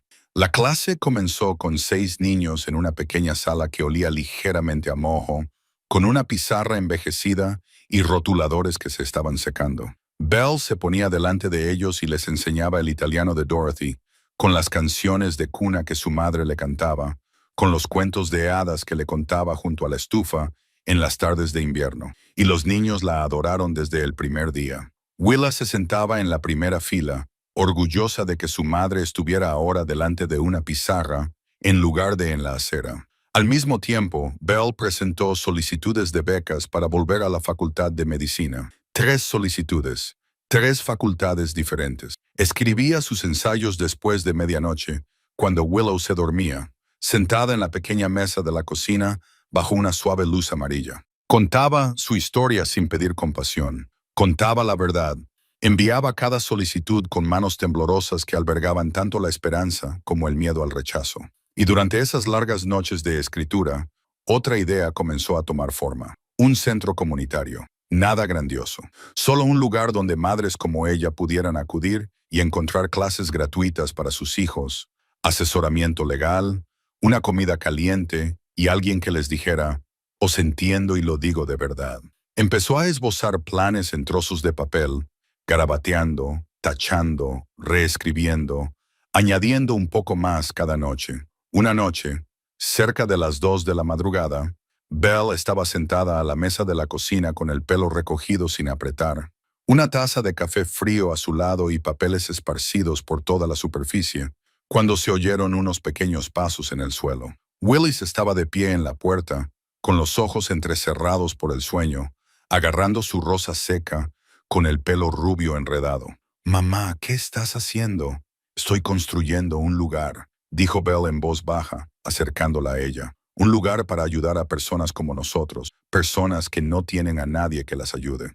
Willa se subió al regazo de su madre y miró los papeles esparcidos con los ojos pesados. «¿Puedo ayudar?» Belle rodeó a su hija con los brazos, apoyó la barbilla en la cabeza de ella y sonrió. «Ya lo has hecho, cariño. Tú eres la razón por la que no me rendí». Willa asintió débilmente, cerró los ojos y se quedó dormida en los brazos de su madre. Belle se quedó allí sentada, abrazándola, mirando las páginas esparcidas ante ella, y por primera vez en mucho tiempo, no sintió que simplemente estuviera sobreviviendo. Sintió que estaba viviendo. 6 meses después de aquella tarde en el balcón, Belle estaba de pie frente a un edificio de 2 pisos en la esquina de Maple y la calle 7, sosteniendo unas tijeras e intentando estabilizar sus manos temblorosas. No temblaba por miedo. Temblaba porque le costaba creer que aquello fuera real. Sobre la puerta principal, pintadas en letras azul oscuro sobre fondo blanco, se leían las palabras Lawson Community Center. Su nombre, el nombre de su madre, un nombre que hace un año nadie en esta calle conocía, descansaba en la fachada de un edificio que albergaba salas de tutoría, una cocina gratuita, clases de idiomas y una pequeña oficina legal para madres solteras como ella. La idea había sido de Belle. Las páginas garabateadas y tachadas a las 2 de la madrugada en la mesa de su cocina, las llamadas telefónicas a organizaciones sin ánimo de lucro, las tardes dedicadas a llamar a las puertas en busca de apoyo. Ella misma había elaborado la propuesta, encontrado la ubicación y diseñado los programas. Kieran lo había financiado, no porque ella se lo pidiera, sino porque cuando le presentó el plan una tarde en el balcón, sus ojos se iluminaron de una manera que él nunca había visto cuando alguien hablaba de dinero o poder. Y él dijo, «Déjame ayudarte con esta parte», con una voz que dejaba claro que no estaba concediendo un favor, sino pidiendo contribuir. Ella había aceptado. Sin embargo, su nombre no aparecía por ninguna parte en el edificio. Hoy, en la ceremonia de inauguración, unas 60 personas se congregaron en la acera, vecinos del bloque, algunos periodistas locales, madres del grupo de voluntarias de Belle, niños de su clase de italiano. Era pequeño, modesto, sin globos ni fuegos artificiales, pero era real. Willa estaba junto a su madre con una rosa fresca en la mano, la más bonita que había elegido esa mañana. Llevaba un vestido blanco, su cabello dorado cuidadosamente trenzado por Belle, sus ojos azules fijos en el letrero de arriba con el orgullo feroz que solo un niño que ama completamente a su madre puede mostrar. Al fondo de la multitud, Kieran estaba junto a Beckett, no en primera fila, ni cerca de las cámaras, ni junto a Belle en las escaleras. Eligió quedarse atrás porque ese no era su día, era el de ella. El día en que la mujer que una vez vendió flores en la acera se paró frente a un micrófono y le habló al mundo. Belle cortó la cinta. Estalló el aplauso. Willa saltaba a su lado. Entonces Belle se acercó al micrófono y la multitud se calló. Echó un vistazo al discurso que tenía en las manos, las páginas que había reescrito 7 veces la noche anterior. Luego las dobló, se las guardó en el bolsillo y habló con su propia voz.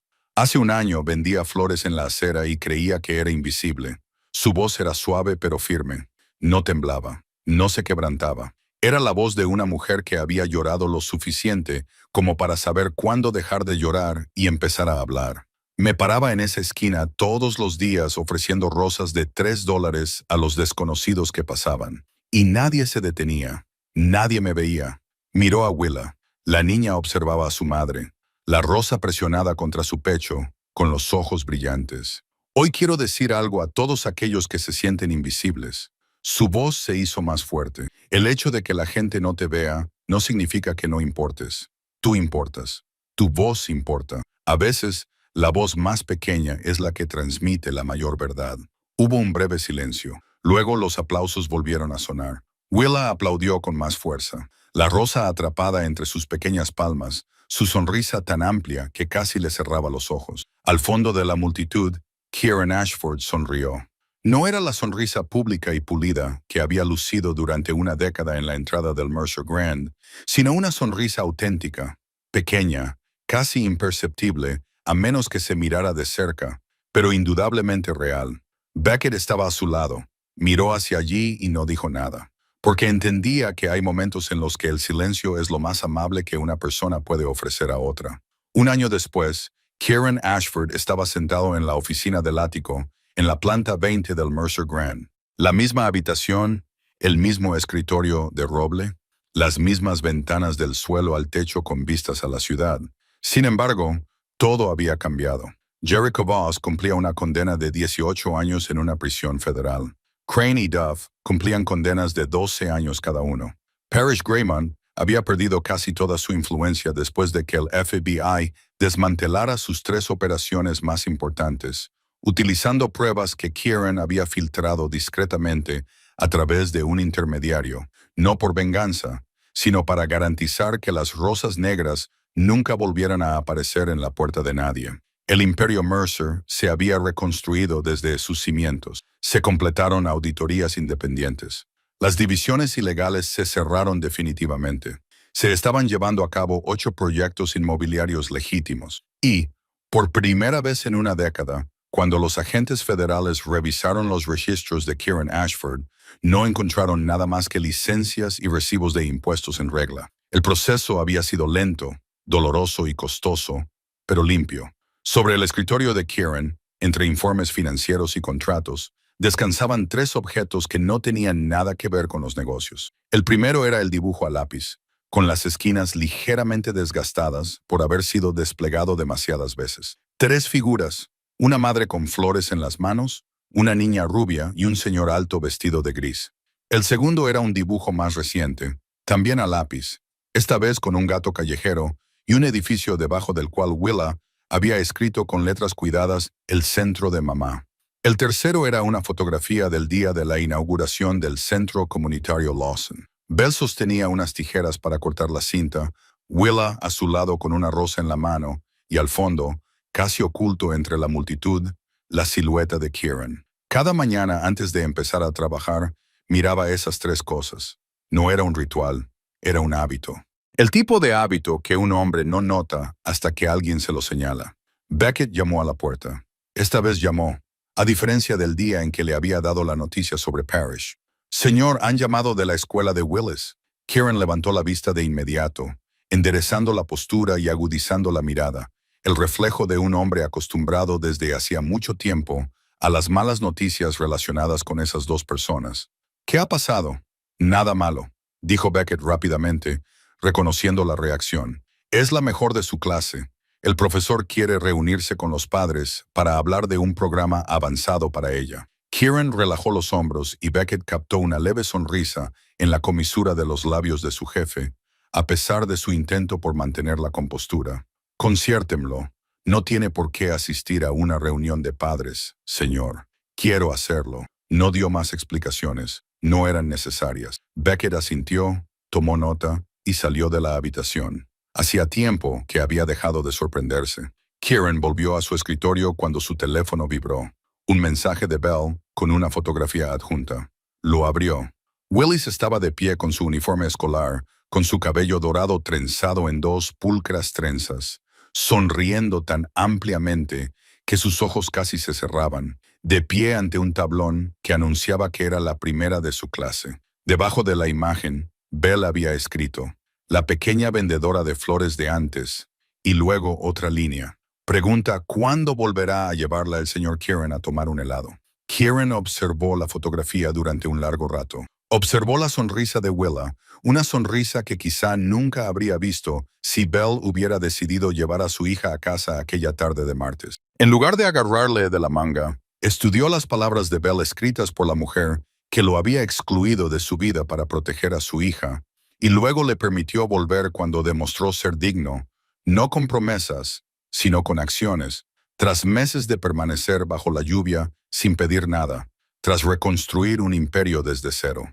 Con la paciencia de un hombre que había aprendido que algunas cosas no se pueden comprar ni exigir, escribió una respuesta. Esta tarde, tu madre se levantó de camino. Luego dejó el teléfono y miró a través del cristal la ciudad que una vez creyó haber conquistado. Hace un año se había sentado en esa misma silla, mirando las calles y viendo a la gente como herramientas, viendo la emoción como debilidad, viendo la confianza como un lujo, viendo la soledad como fuerza. Y una mujer a la que nunca había prestado atención había salido a la calle con su pequeña hija. Le había agarrado de la manga, le había hablado en italiano con voz de madre y le había salvado la vida. No porque lo conociera, no porque esperara nada a cambio, sino porque su madre le había enseñado que el silencio ante el mal es complicidad, y porque quería que su hija viera que su madre no era el tipo de mujer que miraba para otro lado. Había construido un imperio a base de hierro y miedo. Sin embargo, lo mejor que había construido nunca no era el Mercer Grand, ni las cifras de los estados financieros, ni el imperio del que se hablaba en voz baja. Fue la decisión de abrir su corazón a dos personas a las que casi había dejado pasar para siempre. Una mujer que vendía flores y una niña de 5 años. Dos personas a las que el mundo había pasado por alto, pero las únicas que habían visto que él también necesitaba ser salvado. La fuerza más poderosa de este mundo no es el hierro, es el valor de mostrarse vulnerable ante las personas adecuadas. La historia de Belle y Kieran puede terminar aquí, pero su significado no. En la vida, a menudo pasamos de largo ante aquellos que necesitan una mirada, una pregunta, un momento de pausa. A veces, la persona que consideramos invisible es la única lo suficientemente valiente como para decir la verdad. Y a veces el cambio no comienza con un gran momento, sino con una mano que agarra una manga y dice, por favor, escúchame. Si esta historia te ha emocionado, me gustaría saber tu opinión. ¿Alguna vez te has sentido invisible? ¿Alguna vez has tenido que decir la verdad cuando nadie quería escucharla? ¿O alguien se ha detenido alguna vez y te ha visto de verdad? Comparte tu historia en los comentarios, porque creo que cada uno de nosotros lleva dentro una Belle dispuesta a alzarse.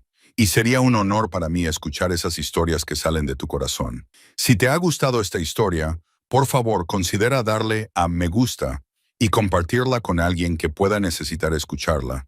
Y suscríbete para que podamos seguir compartiendo más historias de calidez y valentía. Les deseo a todos buena salud, una vida alegre y paz en el día a día. Gracias por quedarse hasta el final. Adiós y espero volver a verlos en la próxima historia.